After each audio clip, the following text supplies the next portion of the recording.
सतराम काळे राहणार शिर्डी. शिर्डीवरून आलाय तर तुम्ही देहूवरून वारी करता का आळंदीवर? आळंदीवरून वारी. आळंदीवरून. आणि किती वर्ष झालं वारी करता? 22-23 वर्ष. 22-23 वर्ष चांगलं आहे.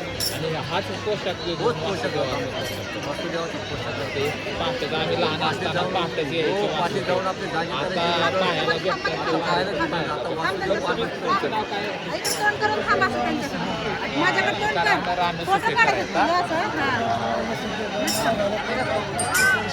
35 वर्ष वारी करून झालेत आणि तुम्ही ह्याच पोशाखात 35 ह्याच वर्ष- पोशाखामध्ये आमच्या आजोबापासून ही तिसरी पिढी आहे आमच्याकडे. ह्याच या पोशाख म्हणजे पिढ्यानं आलेल्या आहेत. आलेल्या आमच्या आणि हे गाव पुणे पुणे.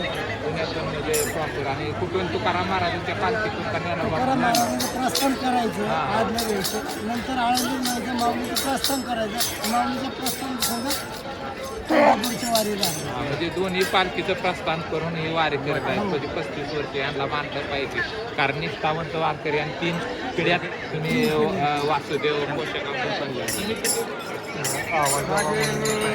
माझं नाव नितीन दाताचे काकडे राहणार शिर्डी. मी वाचपते म्हणजे आमची परंपरा पिढीने पिढी चालत आली आणि माझी पंढरपूरची वारी 8 वर्षापासून मी 8 वर्ष करीतो. 8 वर्ष हां. भरपूर झाले, हां. 8 वर्षापासून मी ही वारी करतो आणि आमची ही पिढीने पिढी चालत आलेली म्हणून आपण ही संस्कृती पिढीने पिढी पुढे तुम्ही चालू आता देहू गावातून आला गावा नाही, देहूगावचं प्रस्थान करून आळंदीत आलो. आळंदीचं प्रस्थान करून पंढरीची वारी. या तिन्ही देवांचं अभिनंदन हार्दिक मुलाखत केल्याबद्दल आणि सुंदर असं यांनी म्हणजे 8 वर्ष 35 वर्ष आणि तुम्ही 25 वर्ष म्हणजे यांनी वारी यांच्या रक्तामध्ये वारी पंढरीची वारी यांच्यामध्ये येत आहे तुम्ही ह्या वेशामध्ये पांडुरंगाला भेटायसाठी चाललेत रामकृष्ण